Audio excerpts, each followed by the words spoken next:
What's up guys, welcome to the video. On this channel I have multiple series going and I make videos that are tied to the subject of each series.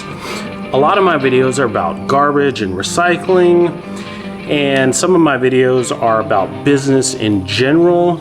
Some of my videos are about real estate and the different investments that I make.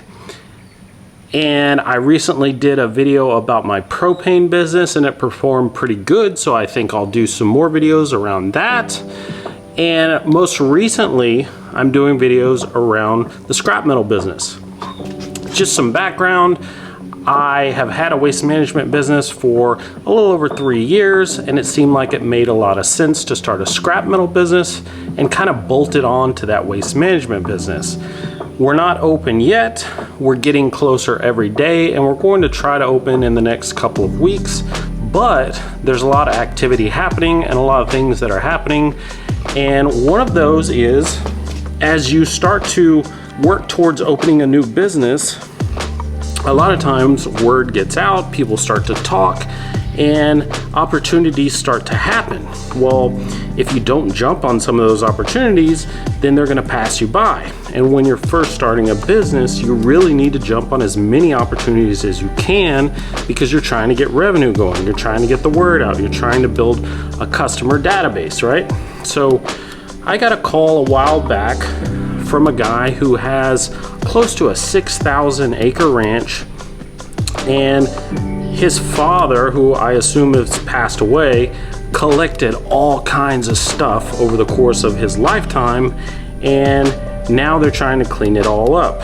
The family was in some type of electrical contracting business, so there's just tons of old forklifts, random spools of wire, little bolts and different things that revolve around the electrical business. But then there's other things that revolve around ranching, like tractors, feeders for cows, just all kinds of stuff. And then there's an abundance of cars and semi trucks, and most all of it is gonna get scrapped before this is all over. So I agreed to do this scrap cleanup. It was a huge opportunity and blessing for me when I wasn't even open yet, but somebody wanted to give me a job that would carry my business for a few months, right?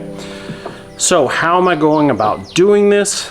And just what have I learned from this job so far? We started last week. We started on Tuesday of last week.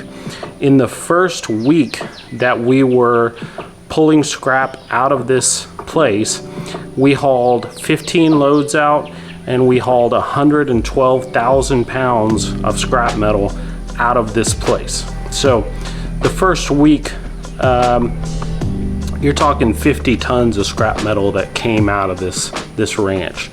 And what we've done is we've broken this down into like 3 phases really. And phase 1 is small to medium light things. And what I mean by this is medium light would be pieces of metal that I can pick up with a skid steer, or even small forklifts and things like that I can pick up with a skid steer and put into a roll-off and haul it off, and all the way down to light things, which are like nuts and bolts. This particular job has tons and tons of small nuts and bolts and little things that are very tedious to pick up. You have to pick it up with your hands, and what we're doing is we're picking it up, throwing it into the bucket on the skid steer, and then from there we dump it into a roll-off along with the medium light things, and then we haul it back to our yard to process. The next phase, or the next piece, would be medium light to big or heavy, right? And these are things that I can still pick up with the skid steer. Some of them are awkward and they may have to go on a trailer. We have 2 different different ways we're hauling out. One is the roll-off, the other is a pickup truck and a trailer. And some of these things are just kind of awkward, right? Like I hauled out a bunch of cages, and these are going to be perfect to keep and use in our scrap metal operation back at our yard. But if you threw them in a roll-off, they would fill up the roll-off really quickly, and then they wouldn't weigh anything. So some of these things, they just stack better on a pickup. We also hauled out a whole bunch of big diesel engines, and you could put those into a roll-off. However, I can resell those, so I didn't want to damage them, and when you throw something into a roll-off, it's going to get smashed on other things. So I hauled them out on a trailer so that it was more careful, and I could keep them intact and not mess up the pans and the different things on them. So hopefully I can resell some of these things. Next week or the week after, we will get into kind of the last phase of this. And keep in mind, just because we did phase 1 and we're kind of working on phase 2, and I say next week we're going to get into phase 3, that doesn't mean I'm going to be done next week. What it really comes down to is what equipment and what manpower that I'm using. When I'm doing small to medium light things, I have my son helping me, and he and I are running the skid steer and then doing a lot of hand pickup type things.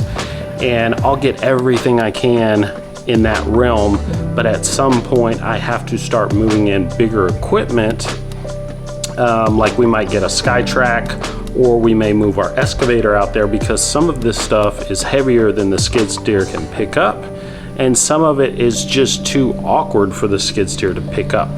So we'll get into heavy things later that have to be cut up before they can be moved as well. So I'll have small things that are like hand things, then I'll have medium things that I can pick up with the skid steer, and then I'll get into big things that probably have to be cut up or smashed or broken down or moved with a much bigger piece of equipment. So it's really kind of 3 different phases, and when we go out there to clean up, we're looking at 3 different things. I have my son helping me. I have another guy that's running a roll-off truck back and forth the whole time, and then I'm using my pickup and I'm going back and forth as needed. Some of the things I've learned while doing this, and just the scrap metal business in general, because keep in mind, I had 0 experience in the scrap metal business. I had 0 experience scrapping at all. I've done a lot of reading, I've done a lot of watching YouTube videos, and I've just done a lot of research and talked to people, and I'm learning very rapidly. But some of the things I'm learning is when you're scrapping, the upgrades are really everything. Like, I have to pay for the scrap I pull off the place. However, if I haul off an old tractor, I can pull off the radiator, and that goes into aluminum or aluminum copper, and it brings a much higher yield than just the cast iron or the iron or the steel of the tractor. So there's all these little upgrades, right? Also, we hauled out a ton of wire. Well, this wire will sell for a much higher price than steel will, so there's an upgrade there. And in scrapping, I'm starting to see that this is really where you make a lot of money, is the upgrades and the sorting.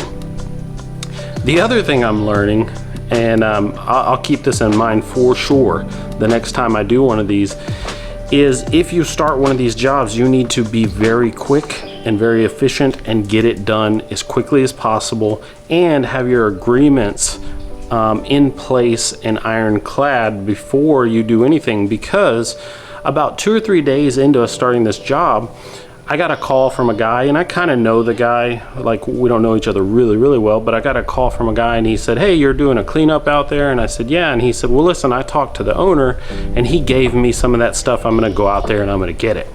And I'm like, well, I don't know how he could give it to you when he already made a deal with me. But the truth is that scrapping for people, when they get rid of stuff for scrap, that's like the last ditch option, right? They're not getting paid a whole lot. So any option other than just giving something away is better than scrapping. So once the word starts to get out that this is happening, a lot of times people will come out of the woodwork and say, well, hey, if you're just gonna give that stuff away, you had that certain car that I really liked, or you had that whatever that I really liked, and I mean, I'll give you $100 for that. And they start coming and trying to cherry pick the good stuff. And when you make these deals, you make your money on the upgrades. You make your money on the sorting. So you don't want people coming through and cherry picking all the good stuff out of there. You also want to try to get as much of the good stuff right off because of that fact. People will cherry pick, or the person that you're doing the job for, somebody will tell him, hey, you know, this or that is worth a lot more and you can do this, and they'll just do it, right? So get a good agreement in place and try to be very quick. I'm gonna do another video probably next week about this same subject because I'm gonna be on this job for a few weeks. I hope you guys like the scrapping videos, and if you do, drop me a comment. If not, drop me a comment. Let me know what you would like to see a video about, and I'll see you soon in the next one.